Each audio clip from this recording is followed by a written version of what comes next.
اهم نصيحه جاي اقولها لك النهارده، حاول تشوف لك شغلانه تانية. كده كده احنا مش هنفضل طول حياتنا سواقين، هي مش حاجه عيب، بس انا اللي عايز اوصله لك ان انت مش هتفضل طول حياتك عمال تلف في الشوارع كده ومبهدل نفسك. بقالنا احنا كده فتره الشغل قليل جدا، قليل بشكل مش طبيعي. يعني ساعات نقول الدنيا مريحه النهارده، الدنيا مريحه الاسبوع ده، انما مع بدايه العام الدراسي لحد دلوقتي مفيش خالص. يعني ممكن نقول الدنيا ممكن تتحرك كده سنة يوم الخميس والجمعة والأجازات والكلام ده.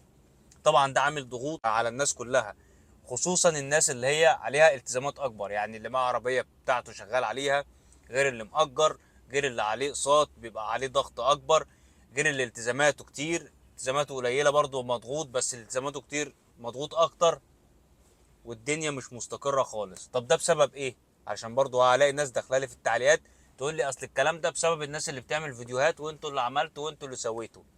الكلام ده اول حاجة ازمة اقتصادية، يعني الشغل مش واقع معاك انت بس، الناس كلها الدنيا مش مستقرة معاها، وده بيخلي الناس توفر. بدل ما يطلب اوبر ويدفع الشيء الفلاني، لا يقول لك اركب مواصلات وقد الدنيا ووفر المصاريف دي. تاني حاجة، احنا في موسم شتاء وفي عام دراسي، وطبيعي شغل الصيف مش زي الشتاء. صحيح الشتاء دي قليل عن اي شتاء فاتت، ولكن ده برضو لازم نحطه في الاعتبار ان احنا في دراسة وفي امتحانات وفي كلام من ده.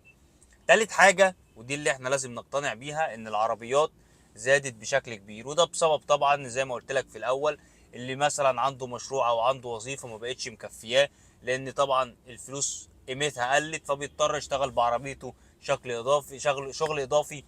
تلاقي حد تاني مثلا مش متوفر ليه فرصة عمل كويسة، فبيدخل في المجال بعربيته ويشتغل، والدنيا كلها ايه، بتسترزق، وكل واحد ربنا موسع الارزاق. يعني ما حد دول برضو مش هياخدوا رزقكم، ولكن نقدر نقول إن منطقيا عدد العربيات بقى كبير. طب يا سيدي انت عرضت لنا المشكله، احنا استفدنا ايه دلوقتي؟ يعني احنا ما احنا عارفين ان الشغل قليل، ضفت انت ايه جديد؟ انا النهارده جاي اقول لك على حلول ممكن تعملها علشان قله الشغل دي. اول حاجه، معظم الناس اللي تقول لك احنا يعني الدنيا مريحه بس احنا ايه، شغالين برضو، الناس اللي هي بتنزل بدري.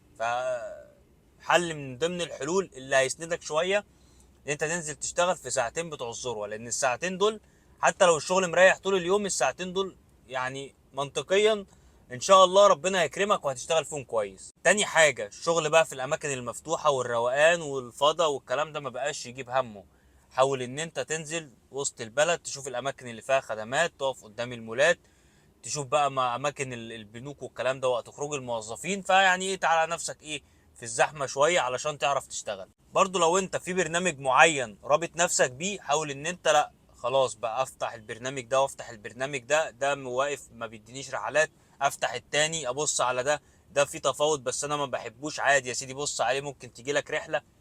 تشغل نفسك بحيث ان انت ما تعطلش. بقى برنامج عامل لك بونص تشتغل عليه، لان الوقت الفراغ اللي احنا فيه ده هو ده بتاع البونص بقى، اللي انا خلاص كده كده ايه، الرحلات كلها اسعارها مش قد كده والشغل قليل، فانا حاول بقى اشوف اي برنامج بيديني اي مكافأة واشتغل عليها عشان تسند معايا. كمان ممكن تشوف شغل خاص بيك انت غير البرامج، ان انت تبدأ تعمل علاقات، حد مثلا معاه وردية موظفين، وردية مدارس، حد مثلا بيسافر، الكلام ده كله، بحيث ان انت لو البرنامج مش شغال معاك يبقى انت معاك شغل تاني. اهم نصيحة جاي اقولها لك النهاردة، حاول تشوف لك شغلانة تانية. كده كده احنا مش هنفضل طول حياتنا سواقين، هي مش حاجة عيب، بس انا اللي عايز اوصله لك ان انت مش هتفضل طول حياتك عمال تلف في الشوارع كده ومبهدل نفسك. انا قصدي هنا ان انت تشوف لك مصلحة تانية تعملها جنب الشغل النقل الذكي، يعني تخلي الشغل النقل الذكي ده شغل اضافي. هي طبعا احنا بنحب السواقة وشغالين، وهي شغلانة كويسة، وقت ما بتعوز فلوس بتنزل تجيب فلوس، وانت بتبقى بحريتك بعربيتك، محدش ليه حاجه عندك، بتشتغل في الوقت اللي انت عايزه،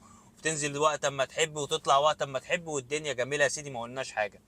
ولكن هتبقى احلى لما انت تكون في حاجه اساسيه معتمد عليها، وشغل النقل الذكي ده حاجه اضافيه. فانا هنزل اشتغل وقت زي اللي احنا فيه ده، تبقى انت في حاجه مسنود عليها، وبتنزل تشتغل الجو مريح بس زي بعض، وهنزل اشتغل واخد لي المشوار ده، المشوار ده لقيته مش جايب هم وسعره وحش، لا مش هاخده.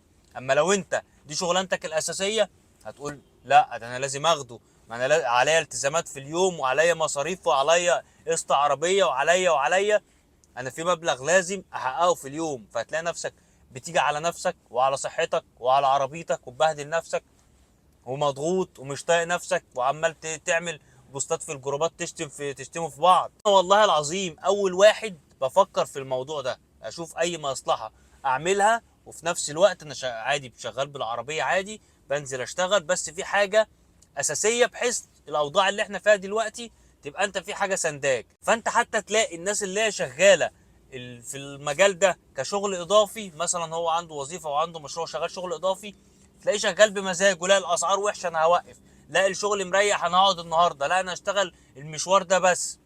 ليه؟ لان هو كده كده عنده دخل تاني بيعرف يصرف منه. فاحنا لازم كلنا يكون لينا دخل اساسي. وخلي بالك هي كده كده الشغلانه والوضع اللي احنا شايفينه رايح للهدف اللي هي اتعملت من اجله، اللي هو يقول لك ايه، حسن دخلك مع اوبر وكريم زمان، حاجه عربيه وحسن دخلك. هو الاول كانت الدنيا حلوه والاسعار كويسه، لان البرامج كانت لسه جديده، فالدنيا ايه، الناس خدتها دخل اساسي وكانت بتعرف تكسب منها.